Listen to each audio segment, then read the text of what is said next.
And we are live. Hi, everyone. I'm Chris Trammell. I'm the creator, developer, and head coach of the Author Launchpad, Launch Your Life's Work, and the upcoming Author Business School online. And I cannot thank you enough for being here today for this life work conversation with somebody who I have followed.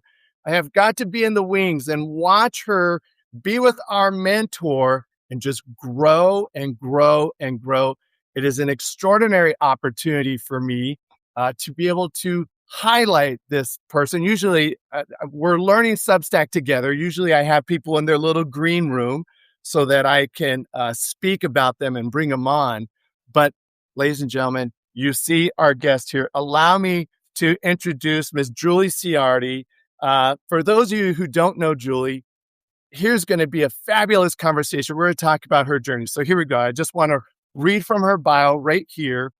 She's a former Fortune 500 VP of marketing turned purpose activator, clarity coach, and the founder of the Human Design Business Accelerator and Ignite Her. She's got over 30 years of business, 6 years coaching thousands of women, 31 countries, Julie, is that right? 31 countries, extraordinary. She blends business with mastery, human design to help women step fully into their power and create businesses, lives, and be aligned with who they truly are.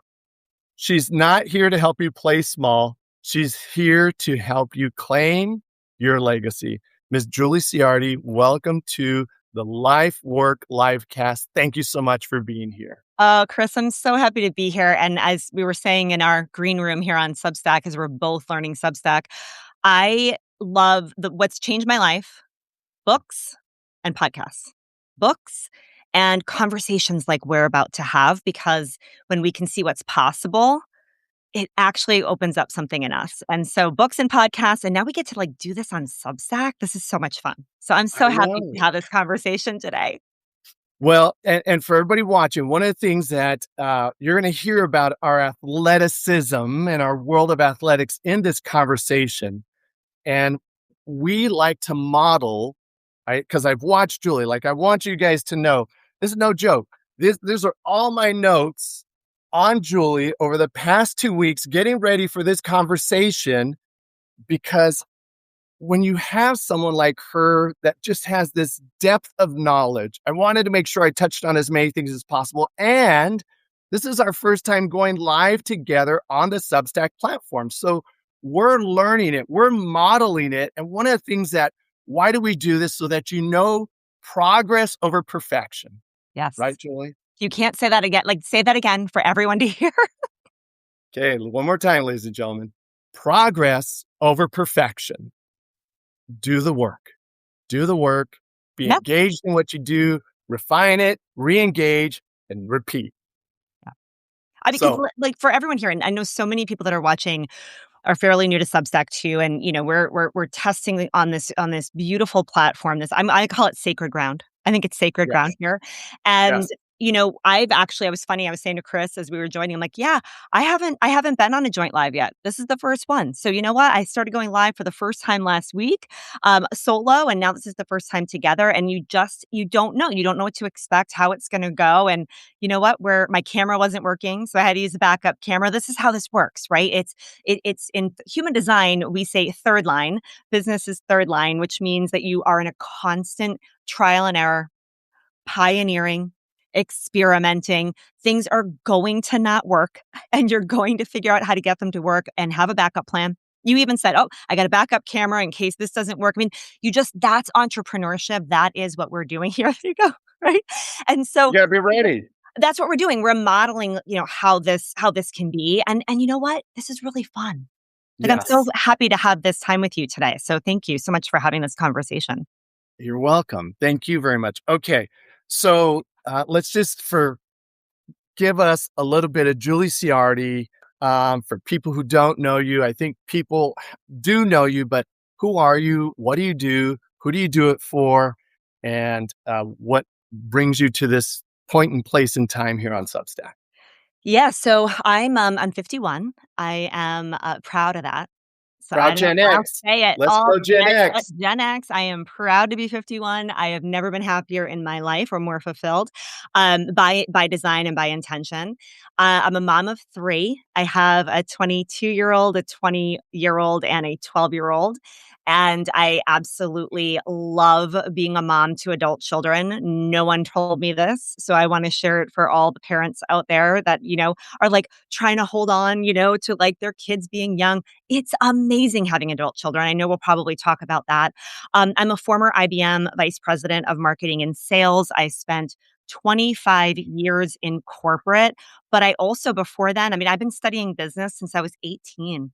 I went to Wow. school for business. I got my MBA in business. I've been living and breathing marketing and sales, mostly marketing. I like marketing so much, opportunity, and really spent most of my adult life in business, but in corporate.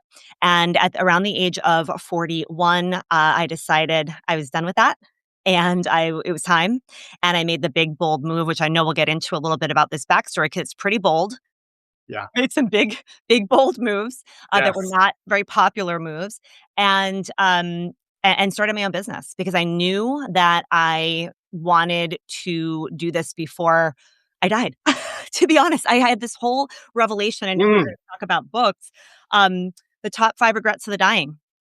This book right here is what actually kicked me over the curb, because I knew that if I lived to be 90, 100, God willing, if I looked back and didn't make this move to start my own business, I was gonna be full of regrets, and I didn't wanna have any regrets, and that was really the only thing holding over me that felt like a regret is not starting my own business, and so at 42, made the big bold move, started my business. Now at 51, I have a really thriving, exciting business helping women near or over 50 do their legacy work on this planet, and I pinch myself every day that this is what I get to do. It's incredible. I Oh, and I'm love the it. author of 50 Not Finished, my amazing book that is actually we're going through a relaunch, of the book because I have more I wanna say. I have more I Yes. wanna say, and we're gonna be adding some additional chapters to the book, and that's gonna be relaunching, in September. Oh my God. All right. You jumped ahead in the game we're going to play, which is fabulous, and this is perfect. So, let me do this then, because you pointed to that book. Will you hold that book back Yeah, up right now?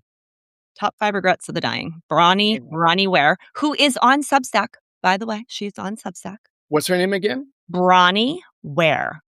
Bronnie Ware. Yeah, Okay. she's All amazing. right, Bronnie Ware. Shout out to you and the difference that you made for Julie Ciardi and so many others.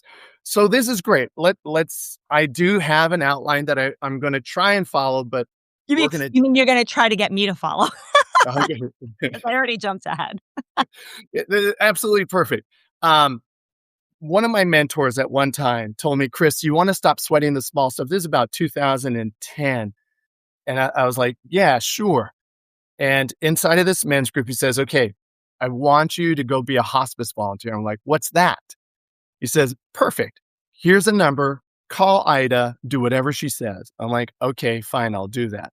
So when I see you bring up that book, the opportunity that I had to be a Sherpa during hospice and really get what it was like to know the imminent mortality was coming and how people were resolving what they did, what they didn't do, um, who they had made amends with, who they hadn't made amends with, was an extraordinary learning place that only now, as you said it, I look back and it's giving me goosebumps, spirit bumps, right? When the universe is attuning to our antennas, our hairs on our arms stand up.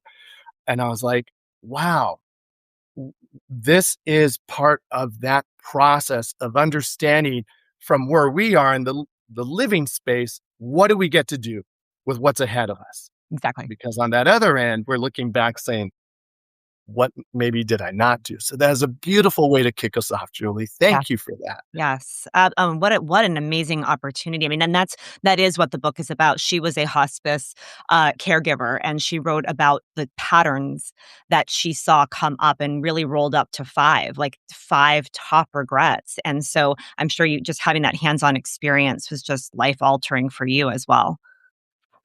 It was extraordinary. Sure was. Okay. So You mentioned your book. Let's go ahead and jump. We're going to do the book game for a second. Okay. So when I have guests on, I'm going to show a book, kind of like a war shots test, right?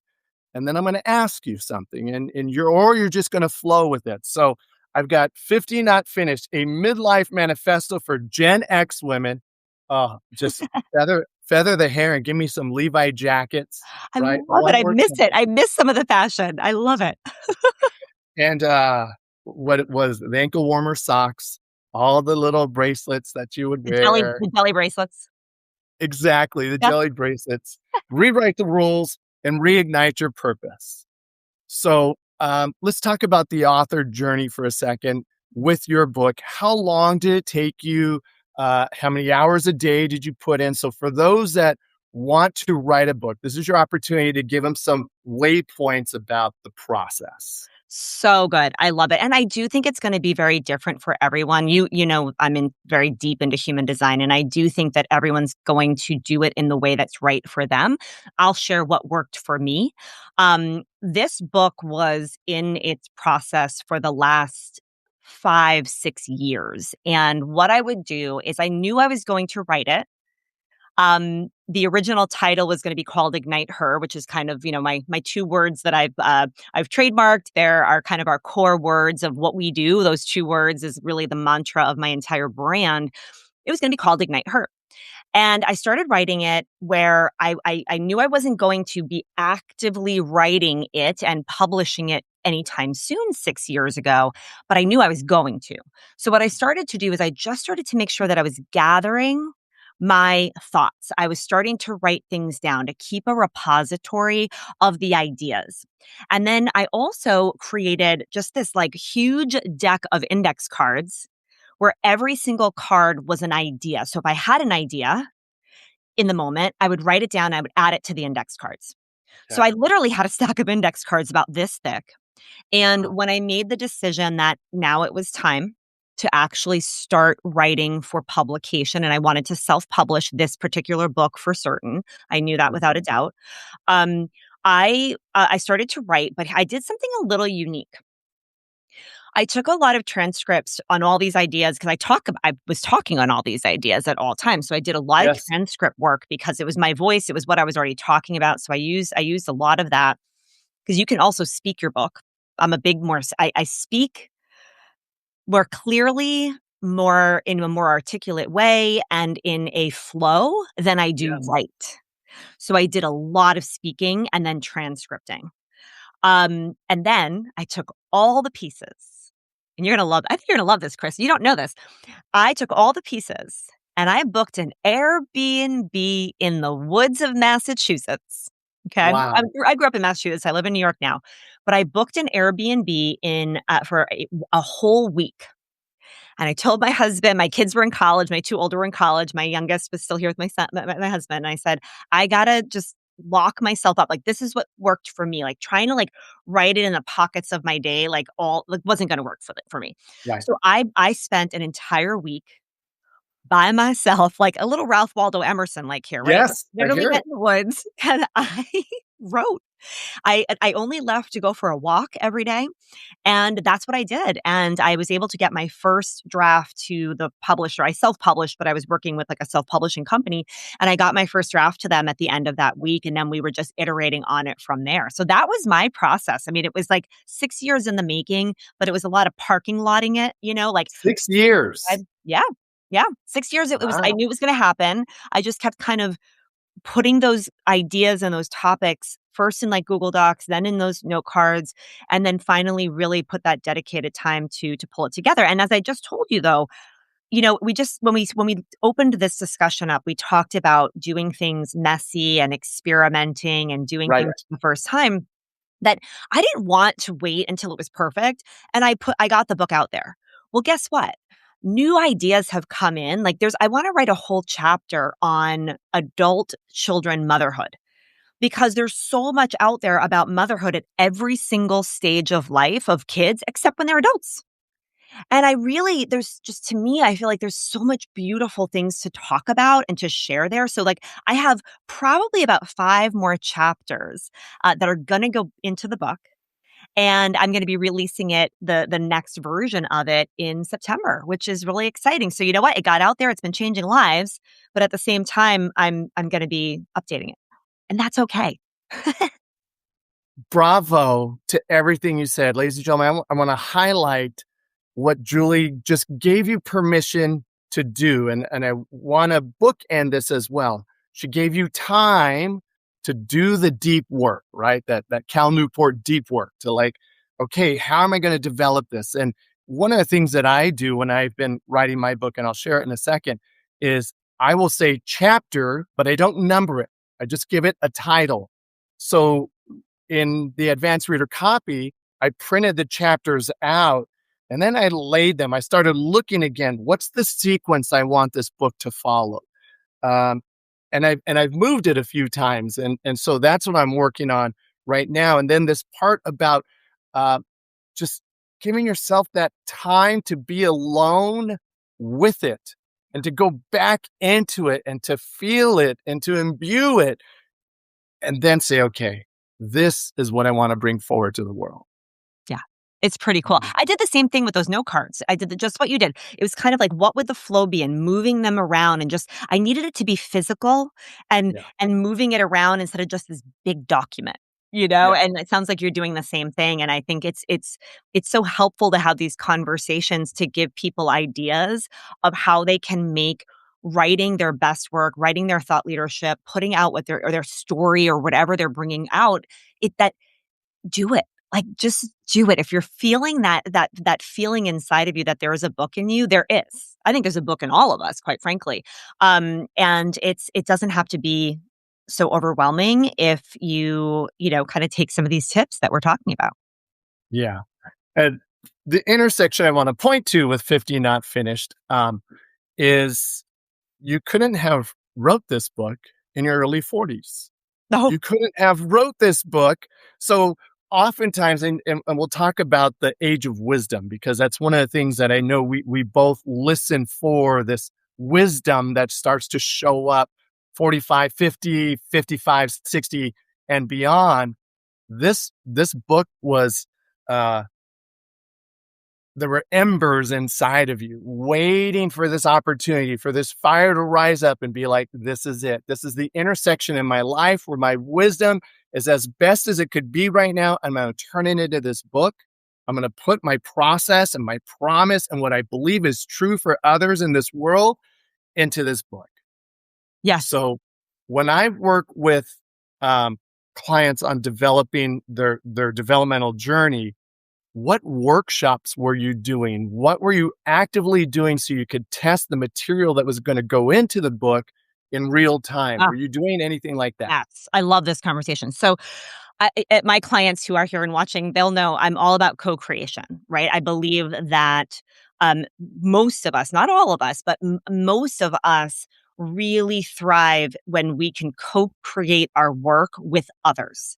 So literally for 6 years straight, 6 years from right now and back, I have had a group program community of women for 6 years, like that's 12 months long. So that means since 6 years ago this month, I have had a group program going straight.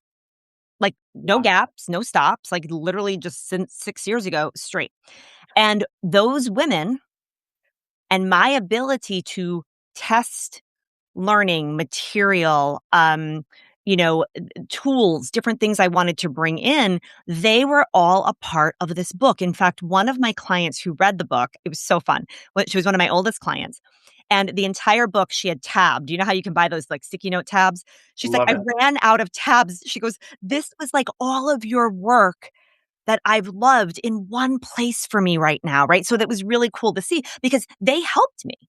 Yeah. And I can tell you that some things didn't make the book because they didn't work, right? And so the whole purpose behind the book is I wanted to talk about really my journey from my late 30s to turning 50, in really that whole journey, the mentors that, and they're all, not living mentors, people that Right. wrote books, right? That and spoke that helped me to become this, my ultimate potential, or not even ultimate, like just in scratching the surface of my ultimate potential, but starting to break into that.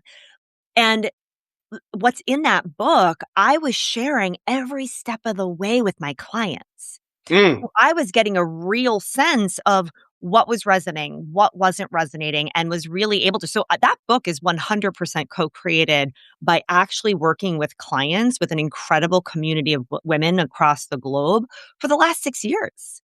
And the next book will be the same. I kind of have this vision that we've got 50 not finished, it'll be 60 not stopping, and 70 never settling. It'll be a trilogy, God willing, that I make it that long. And so that's I think that that wisdom of lived experience and our stories and who's impacted us, it's like you're testing it real time, And so that's for me how I did it. Julie, God, I love it. It was so perfect. Thank you for that. So 60, not Stopping, stopping, 70, never settling. never settling. Okay. So here's the thing I want to point out, and then I'm going to start to grab books because you talked about our mentors that have crossed on the veil, but we still access the intelligence that's there for us to use. You just created future, right? That word creates world. In the beginning was the word, right? It's the opportunity to say, this is the future I'm stepping into. So one, by declaration. So I say life work is by declaration, then by design, and then delivery. Well, We like that. have to do those 3 phases. So now I got the future you're creating by declaration. 2, you have a design towards, and not just the human design, but a larger cosmic design, professional design of not milestones, but the world you're creating at 60. And then how you're going to keep delivering this work over time. It pulls you forward. That was so extraordinary. Thank you for showing that. And is this the first time you've declared the trilogy? Oh no, I say it all the time. Yep. No, I tell everyone. Okay. Yeah. And I think that's the other thing too. I think I've always done that where I speak it out. Like I speak out the intention. We call it having a now goal. I have mine here. For a long time, Bob Proctor and working with Bob Proctor taught me to do this. But I have a business professional goal on one side and a personal goal on the other side. And like I continue to talk and share with my clients, with my community, what these are. There is no end date. My one of my personal ones literally took me 4 years, but I wasn't going to stop until it happened. And to me, it's it works for me, for my design, who I am, that by sharing with the people that I care about and I'm connected with in my community, it actually helps me to then go and do, what did you say it was, like, deliver it, or, to do it, right? That's Yeah. it. I mean, that accountability and, that co-creation that then happens by sharing it, which is really, really powerful. Okay. You just spoke into, I'm going to try the share screen. So everybody, we're going to do something Ooh. crazy here. We're going to Oh, go sharing share screens. screen. One, two of us. I haven't seen this yet either on Substack, so let's see what All happens. right. So let's see if I do this correctly. You're talking about design and future. I want to go back to, uh, and Oh tell my me what god. you like. Oh, Oh, wait, this is so fun. This is so fun to do this because I've gone back to my original lives from, like, mm, 8 years ago, and it's yeah, yes, you're like, "Ooh," you're like, "That's kinda cringy," but it's so important to show that wherever someone is, it's not where they started. that's It's not right. where we start. No. Although that was on the right, that's the beginning of me growing out my silver hair. So that's only about, and looking at that picture on the right, that is only, I think, about like 3 or 4 months in and, growing the hair out. I love it. There are some great photos of you. There's a bob cut, kind of like a little pixie Yeah, cut. Your hair's short, it's silver. Oh yeah, my God, it's fabulous. yeah. I loved it. Okay, so 2 years ago, a year and a half, 2 years ago, this is where you're at. The Then I find this. Let's talk about iterations. Yes. Celebrating Okay. 50, let's go. And what I liked about this is the book Yeah. and your core primary colors are not what they are now. So Nope. talk to us for a second. There's a journey that you went on in this process. Yes. I love that you are talking about this. This is so awesome. 100%. So originally, and I gotta be honest with you, I don't even remember why or where the yellow and the purple like came from, but whatever it evolved. It looks good. It It was looks good. okay. It was okay. Yeah. My here was my thought. Even my thought then was the right thought, but my thought was this. I wanted a bold cover so that when I was on the Drew Barrymore show, which will happen, when I'm on the Drew Barrymore show, like holding it, I was imagining her holding it or someone holding it like on it on TV, right? And it really popping. Yeah. And which now I got to like grab one of mine. And because you'll see the difference, right? So we were going through it. I was working with a designer and it just like I really believe that our decisions, and this is a human design thing, our decisions aren't made from the mind. They're really made from the body. And you can feel it, right? And Yes. I would look at that book. I'm like, yeah, no, like elephants were a big thing and they have it in, a whole spot in the book. But I was like, no, it can't be an elephant on the cover. Like this is not working.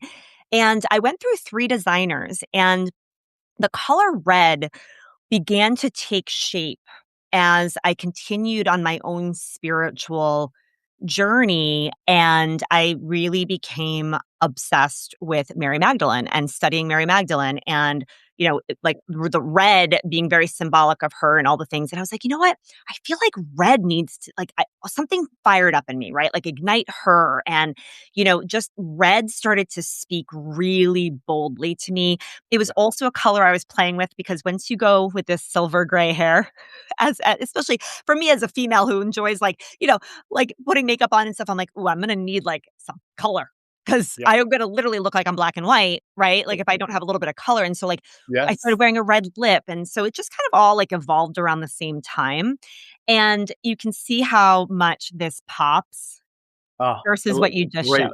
Right? And like I Yes. just that someone holding this on camera, and I will tell you, people comment all the time on this book. And the thing that I love so much about like really sticking with my gut, changing designers, really like getting to the flow of where I wanted this to go is that it pops so much. And just these 3 words,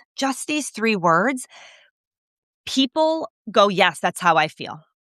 They Right. say, this is how I feel. I feel this. I'm over 50. I'm this age. I'm not finished. So 52 not finished, 58 not finished, 67 not finished, and that's what's been so powerful. And so stick with your gut. Like I was going to go forward, but you know what? I started talking about the book with the yellow cover. Right, I Mm, didn't wait till it was perfect. You were right. able to grab those graphics because I was still putting it out there. Like this is coming, and I'm putting this book out. And honestly, when you guys share the journey along the way, it's actually great conversation too. Right? So when I did Yes. make that change from the yellow cover and what that looked like, it was a great conversation in the market and with my community as well. So that's a little bit of that backdrop. And That's how much better perfect does it because look? it's so perfect because I hear that it changed on the external, it changed in the internal, it changed at the spiritual level. There was a whole new witnessing of self because even in looking in your photos, you got great photos, Julie. Look, I love my Gen X women 100%. Uh, the energy that shifted Mhm. that became this and all the other photos after it. And same photographer. So I've been working with the same she's amazing. Really? I've worked with her for 4 years straight. And, like, so I changed, which is where I think you're going, right? Like, I changed, like, the same photographer. And s the I look back over the last 6 years especially, but even over the last 2, and my clients will share this. My clients are like, "We are watching you transform, like, in front of our eyes," right? Yes. It's this frequency, it's this energy, it's this evolution and transformation. It's really, like, the soul coming to the surface way more than ever it has been in my life, and you can see it in images, you can see it in, those photos, and it's all true. It's like it really has been that incredible, transformation over the last, several years. Brilliant. Thank you. Thank you. And thank you for sharing it like that because again, we're giving people permission that it's the progress over time. Like, okay, I'm gonna show mine. So this is my advanced reader copy of Living Your Life's Work. This is how it started for me. Um, when the pandemic hit, I had just a really great pastor. He was love all, be all, affirm all, life is good, do good, be good, love good. And I used to ask him, "Hey, pastor, let's move your stuff online." And prior to the pandemic, he's like, "No, I don't like it. I don't like that Facebook stuff. Just I like being in my pulpit. I like them showing up on Sundays." And then you'd say something else brilliant. I'm like, "Let's put that online." No, I don't want it. Pandemic hits. Chris, what do I got to do to move Exactly. online? So my first iteration, as I started helping him and other colleagues, was called Pastor 2.0, Successfully Taking Your Gifts and Talents Online. So I Oh, I was love that. helping sacred space leaders. I'm watching Kelly during the pandemic doing what she's doing, and she's saying, go live, teaches people to go live and do this and do 5 days. So I'm taking that and I'm working with sacred space leaders to Oh, do I that. love that. I didn't know that. The gift they gave me was they weren't interested in how do I do Instagram better? How do I do LinkedIn? They would say, Chris, my mission has been, Chris, my calling has been, my purpose of what I do in life, my life work has been about, I'm like, that's it. That's that Maslow hierarchy of need right there. That's when you can articulate, this is what I'm here to do and assemble all energy frequency behind that tip of the arrow and then design yourself to just be that. That's when Living Your Life's Work was born for me. And I I could hear it for you. Mhm. Just extraordinary. So let's play the book game for a second. We Okay. talked about we were going to do that. So one of the persons that you refer to in your book is Mr. Viktor Frankl. This one is Embracing Hope. You talked about Man's Search for Meaning. Yeah. Uh, 30 seconds, Viktor Frankl influencing Julie Ciardi, Oh, I mean, it gave me no excuses. right? No excuse. Like, I have the chills as I just said that. It's in Like, your book, you say that. no excuses. You read his book, you understand his work, no excuses. Sorry, none of them are good enough. Like, that's the 30 seconds. No excuse is good enough if you understood what he went through and what he came out the other side to teach the world. You talk about Yeah. life's work. Yeah. Beautiful. Well Mm. said. And for those of you, go get it, go read it. You'll get it. No excuses. Um, Napoleon Hill, Think and Grow Rich. Oh my gosh. So when I picked that book up for the first time, because a good entrepreneur is going to read that book, I was like, oh, I didn't like it. I put it down. I had no desire. Right. 2 years after that, I was like, I started to work with Bob Proctor, and it was the book that changed his life, and he carried it everywhere. And he, 87 years on the planet, and, most of it was carrying that book. And I was like, all right, I guess maybe I'll read it. And I was at a different stage, and I was much more open to the contents of it. And I think that the biggest thing that helped me to see is the whole idea of having a desire, again, a now goal, Mm, like we have them on our cards, yes. to hold that vision no matter what, to fan the flames of that desire, to have faith, to when you get the downloads of what step to take next on that desire, take it or they will stop coming. That one always stuck with me in the book. And then persistence. And I always quote, his 4 steps of creating persistence with my clients all the time, because it's like people give up. People give up too quickly these days, right? Yes. And we bounce from thing to thing. And, it's that book is timeless in its ability to give us a bit of a framework to go after our goals and our dreams. Oh, I love it. You just mentioned the 4 steps. There's the 4 agreements. Don Miguel Ruiz, someone really brilliant, just posted the 4 commitments on Substack. Yes. I know. Ladies and gentlemen, I did. I go check it out. It's on my my Substack. I feel like we're on sacred ground here. I think that I felt moved to write a piece that's kind of like, a little take on the four agreements, which is the four commitments of Substack. Like if you want to be here and you want it and want to truly make impact, you Yeah. have to almost like do a decontamination shower of Instagram, Facebook, of You anything you've do. taught for LinkedIn, like put it Yes. all away because that's Yeah. not going to work here.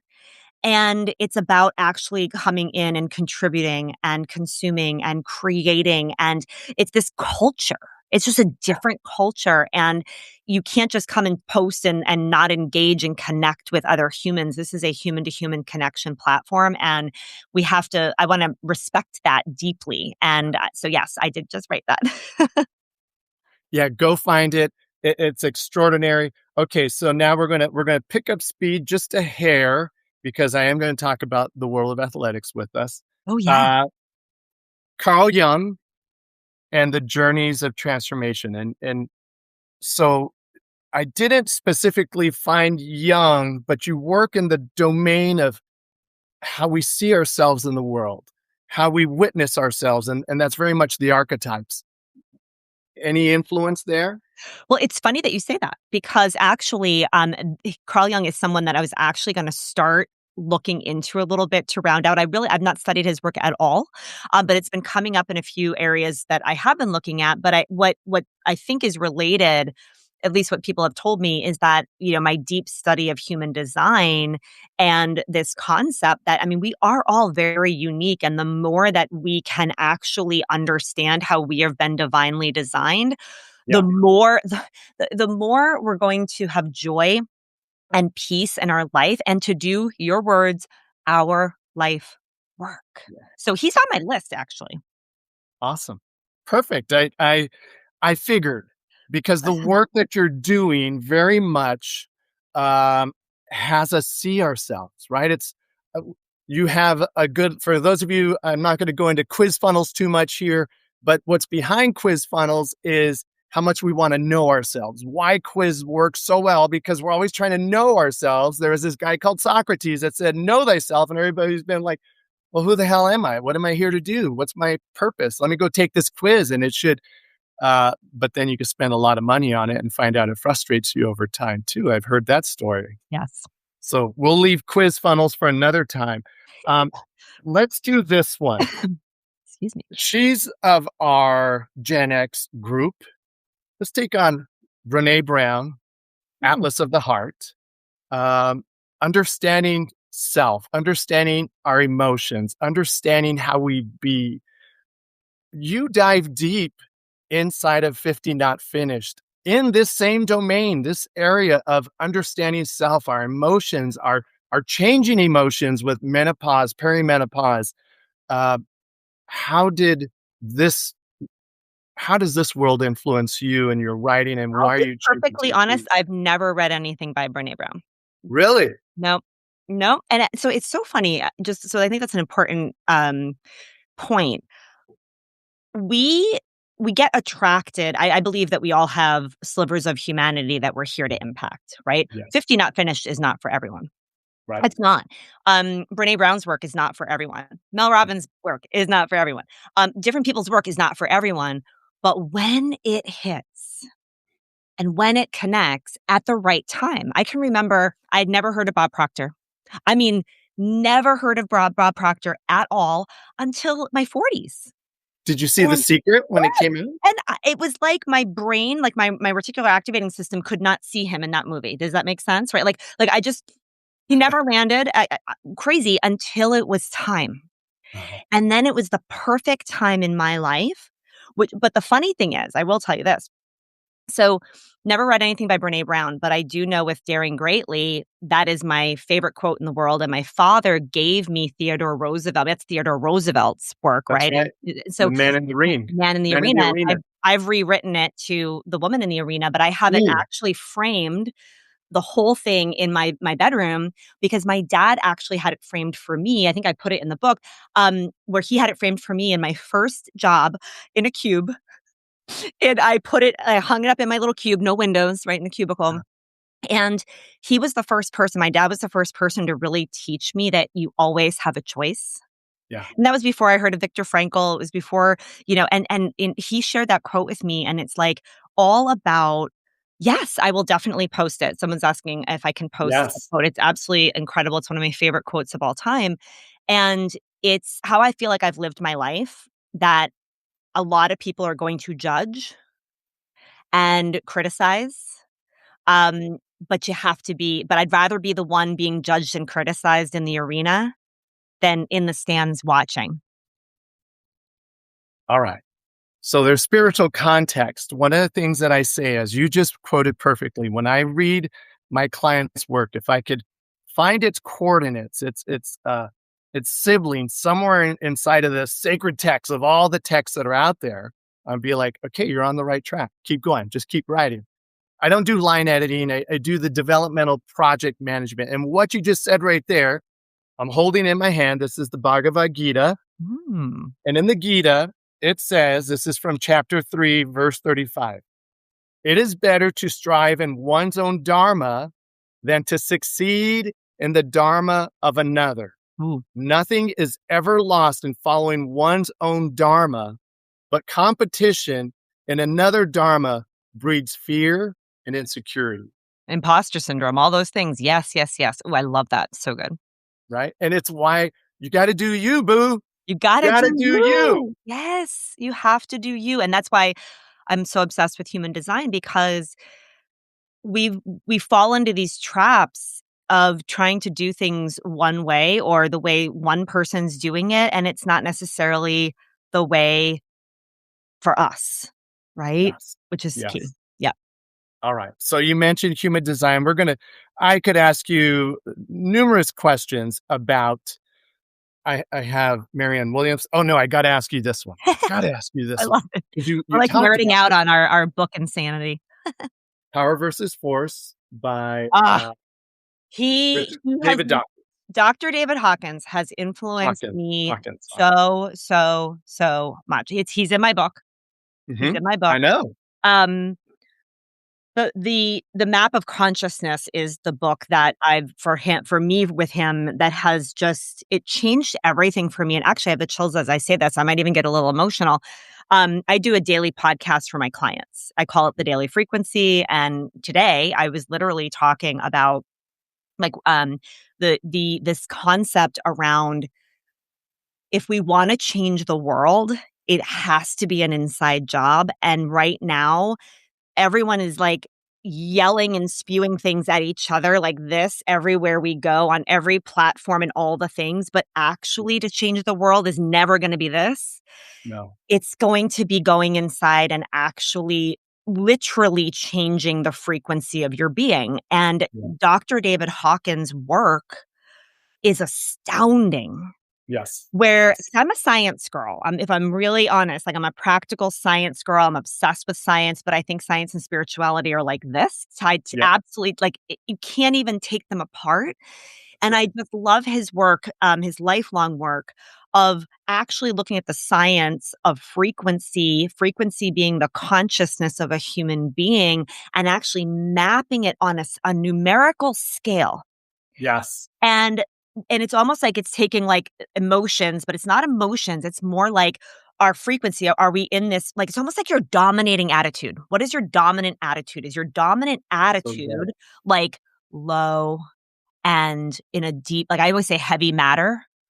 Or is it light and, like, literally light and actually a high frequency energy? And what is your dominant attitude? And Dr. David Hawkins said that most of the world is operating below 200 and on the frequency scale. And at 200 is courage. And all it takes is courage, Mm. self-responsibility, courage for self-responsibility, to be Yeah. able to move up that frequency scale. And that one person moving up the frequency scale has the ability to impact thousands from a collective frequency. Yeah. And I see it in our community. I know that this is true. We have been playing with this. The change in my frequency has saved my marriage, can changed my relationship with my children, my entire life. His work, you can tell I'm passionate about this. What's so unique and different about what I do is I don't just do human design. I rewrote the whole thing. And what I've done with it is I've actually brought in Dr. David Hawkins' work Yes. and the Gene Keys and human design. And I'm like bringing it together with the one goal of helping people actually shift their frequency from the inside out so they can go do their life's work. Right? Because when we're so conditioned, we can't even do our life's work because we can't even see our life's work. We That's still right. feel trapped or a victim or whatever that's going to be. And so you can see how passionate I am about his work. It made a huge impact on me because I felt like it was the data, because I Yeah. am kind of a science logic girl too. Like it was the data that I needed to see about frequency and at the human being level. Because Bob Proctor would always tell me, you're a vibrating being. Every single cell in your That's body is right. vibrating. Is it vibrating high or is it vibrating low? I've studied Albert Einstein's work, right? And it's all about changing, the vibration of frequency. And so, yeah, I mean, that's the job we have. Like our job is actually, no matter what our belief systems are, like our job is to change our frequency and to try to get into the highest frequency we can is our number one job. It'll change your life. I love it. I love when I flick a switch I know. I'm on like, somebody's genius and they go, because I say, we teach what we needed to learn. So now you're teaching it. You're just infusing it. It's out. And then we guide what we needed to heal. yes. So Julie, what are you helping women to heal? This is Louise Hayes. You could heal your life. One of my favorites to read when I'm looking at what's the transformation that someone's trying to cause in someone's life. I go, okay, Louise Hay, I'm going to go read for a little bit so I could find it over here in their work and make sure that that's one of the most potent sections of their masterclass, their workshops, their retreats. What are you helping women and men? Because I love your work. What are you helping to heal? Oh, to me, the number one thing is to actually heal that they think that they don't have something valuable to bring out into this world or to be quiet. I mean, because I do have a soft spot though for women because I do feel like I don't feel like I know this. Our voices have been muted and there's been this societal, like, pressure and norm, like, don't be too much. Like, we were Yep. told, like, don't be too much and you need to be this way. And you need to be that. My whole thing is like the more that we can get women's voices heard in their unique way, the more this world will heal. So we Yes. heal ourselves so the world Yes. can heal. And I think that my number one thing that I love to help women to heal is this idea that they're not enough and that actually that there's so much gold that they are here for their sliver of humanity. Not everyone. We're not here for everyone. Can you imagine, like, just think about this right now. If there's 74 people live with us right now, if all 74, and including you and I, so let's say 76 people, if we all helped 1,000 people, how many people that would be, right? And so Exactly. it's all about this idea that we get it mixed up in our head with this online space and going viral and all this stuff. It's not about that. It's actually if each of us can do our life's work, and if our life's work helps 1,000 people, like this world begins to change. Yes. So to me, it's about voice. It's about what you're here to actually say and bring out into the world. And that's what I love to help women with. Get that clarity to see their gifts and their genius, to get that confidence. Confidence is the big word, right? Clarity and confidence is really where our big focus is. Extraordinary. You touched on who are you not to, which is the quote right out of Marianne's. I love you're like a wealth of knowledge of all your books right there. I love it. You guys are the best. I dive in. I love it. And then you talked about this online space. So shout out to our mentor, Oh, Kelly. I love right? Kelly. Who I really is like, no. Oh wait. which one do you Got got? one here. I got an oldie but goodie Oh yeah. over here. Unstoppable, right? Yeah. And conviction marketing, all of them. Yeah. All She's right. the So best. for those She brought us together. she brought us together. She has been part of our business guidance, and Julie is definitely part of her legacy leaders. So I wanted to share that as well. Let's pivot again because you and I could do this all day long. We guys have Gen Xers, athletics, don't we? we have what? We have to talk about the athletic stuff we were gonna talk about too. Well, you read my mind. You have read my mind each and every time. Let's do this one. So let's take it from this direction. I love it. This is fun. Oh, So both of us were athletes and both of us have athletes. I would like you to first start with your world of athletics and then how it influenced you in your life. And then we'll talk about how you've learned to guide your children using human design in your parenting. Let's see if we could do that. that sounds fun. Yeah, I mean, I don't it's so funny. I love that you brought this up because I never talk about it, and I was thinking about it the other day. I'm like, "Oh, yeah. Like, I was a college athlete." Like, I You were? don't ever talk about that. Like, and I forget. I always say we get amnesia over, our stories and things. So, Mhm. yeah, I was a soccer athlete. I played soccer, from the time I was about 7 years old all the way through college, and I forget to ever say that. So, yes, I was a college athlete. Sports had a huge role in so much of my life, especially, I can remember too when I was being hired by IBM, the fact that I was a college athlete was one of the things that they said, like, "That's we hired you because you actually had that experience because we know what that takes, both physically, but also being able to do really well in school and do that at the same time." So it was a combo. But for sports, for me in particular, team, team, Yes. goal, Yes. goals. Like, I feel as though for me, sports and being a part of, these teams has given me goals, and I started to use visualization before I ever knew anything about it. I didn't know anything about it. I was like 16 and I didn't know about visualization. I wasn't reading anything like that. I think one of the first books I ever read was Celestine Prophecy and that kind of that space. And but no one told me like visualize or anything, but I can remember I also did track. And so I can remember I would be going to bed and I would be visualizing how I wanted to be on the field the next day, or I'd be visualizing running the 800 meters and like how I wanted to run it and the whole thing. And I really believe, and I know that the visualization and having goals and athletics was a Yeah. huge part of my growth and development for sure. Mm. As a former track and field coach, I feel touched. I feel seen. I loved everything that you just said. I was a decathlete, so I would run so many races, so many hurdle races in my mind before I ever went over the barriers. And you have to see yourself. And it's part of, when the secret came out, there was an element of like, I'm kind of doing that already. But Yes. thanks for putting language to it so I could actually anchor it and apply it and start to accomplish things with the framework as we talk about. So thank you for saying that. You're still fit like that athlete woman. I see it in your photos. I see Well, it on I'll the tell you, IG. I lost it a little bit, when I first started my business, if I'm really honest. I was like, as we never even really talked about this part. We'll have to do a part 2. Yeah.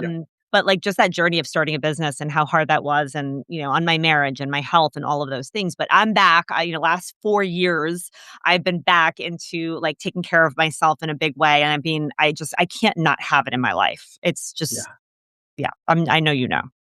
All right. So now let's take that. And you have a son who says, Mom, I want to play football late in his high school career and goes on to play at the collegiate level. So, how did that reignite your athlete and how did you guide him? His story is, phenomenal, and I have a podcast I did with him, and so I'll have to share that link at some point because it was so good. Um, yes, he never played football in his entire life. He was a soccer player though, so he was an athlete. And he, over COVID, changed schools. It was like a big thing because he really needed to be back into part of his human design is he needs to be around people. And if he's not, it can go south. And that's what happened over COVID. He was in ninth grade. It was really challenging. He needed to be back with people. And his high school was going to stay remote again the next year. And he goes, Mommy, I have to change schools. And so we changed schools for him. And he they moved the football season to the spring, which they've never done ever and will probably never do again. Talk about, Kairos time, right? And, Right. he played soccer that fall, and the football coaches were watching him, and they were like, like, "Have you ever thought about playing football?" And he was like, "Never." He's like, "I don't even know if I've ever, like, even thrown a football." They're like, "Well, come out and let's just see." So this is his, like, end of his sophomore year. So he goes into junior year playing football for the first time, and I wanna say it's, like, 6% of all, because you have a son that plays football. Like, it's like 6% of all high school football athletes go on to play That's in right. college. And so when he sat his dad and I down, and he's like, "Yeah, I love this. Like, I'm obsessed. Like, I wanna play in college." We're like, "Okay." Like, and we never said it wasn't possible. We never, like, put any doubts in his head, even though we knew the percentages, like 94% of people that have been playing since they were 5 That's right. don't get in to play in college. And that we just told them, if you want that, you need to be there was already one kid on his team that was, like, all-star, like, we said, "You need to be the second best person on that team. Mm. You wanna go to you wanna play in college? That's gotta be your goal." And so he on my podcast, he talks about goal setting. We just talked about how that helped me. Yeah. He had this goal, and it was a big, crazy, impossible goal, and we just continued to support him. We made it happen too. Like, no one was recruiting him. Right? Right. So he was like, "Well, we gotta go to camps. We gotta go meet coaches. We gotta" so we literally helped him just start to meet coaches and send film and, like, do all the things, and he got 2 offers.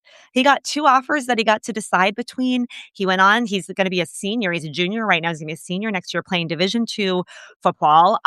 So proud of him, getting amazing grades. I mean, a Good total job, mom. transformation in his life, and it came from goals. And, Yes. so that podcast is spectacular because he was only 18 when he did that show with me, and he Uh-huh. talks all about goal setting and how that has changed his life, and it's just so cool. It's just so cool to watch and observe, and yeah, he's doing really, really well. Beautiful job, Julie. And for those It's of you all him. watching, what's that? It's all him. Well, yes, and you could have been one of those moms that's, "No, I don't think it's safe for you. You're starting late. That's not the path to being a doctor. You should focus on." There's all these things you True. could have done, and your parenting and who you are and your path athleticism said, "Okay." So, ladies and gentlemen, why I chose this also, is we wanted to bring that world of athletics in there because we both have, as I've watched our coaching, there's a lot of love that we give. There's a lot of championing that we undergird, but we coach like our coaches coached us when needed as well. Oh, We yes. we bring the rigor when rigor is needed because it's not just hands on the heart all the time. It is dirty. It Ask is my team. messy. Ask my team. I mean, honestly, like, that my coaches have probably been my best teachers. Mhm.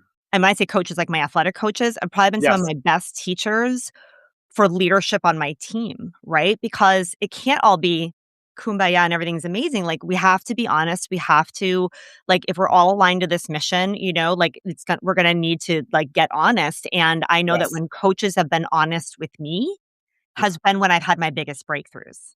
Mm. And it's hard to do, and it's hard for me, it's something I'm practicing, it's something I love that we've got the amazing mentor of Kelly Roach too, because she's so great with this. She's like, team is her whole thing. Um, but that leadership and that growth as an entrepreneur, I find that my past in being an athlete is actually helping me in this team towards the big goal that we're trying to achieve in the Yeah. mission. Fabulous. So well said. Yes, it's the team, it's the individual, it's the witnessing of self. One of the things that I say is I'm here to create the podium moments in people's lives because I've put so many athletes, as you talked about track, on the podium. And I've realized we just want to be seen somewhere in our lives for having that podium moment, whatever it is Ooh, I like for that. me that has me stand tall and feel like I have bestowed, I've made it, or I've made some achievement. So great job on just bringing that as well. So we've been on for about 10 minutes, and yet the clock says 59 minutes have passed. I know we could talk forever. We didn't do Guys, any human thank you guys for design. staying with us. I mean, it Yes. keeps growing, so thank you all. You guys are amazing. Yeah. If you're catching replay, thank you for that too. We're going to have replay.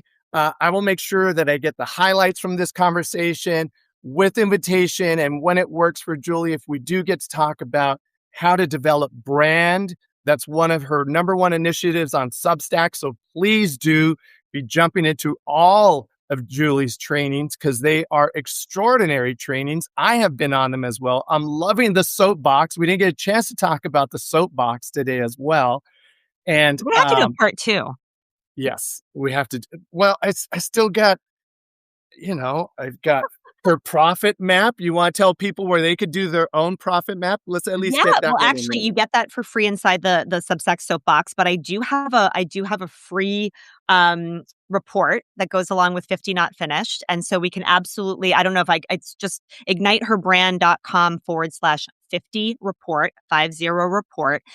We can drop the link with the replay.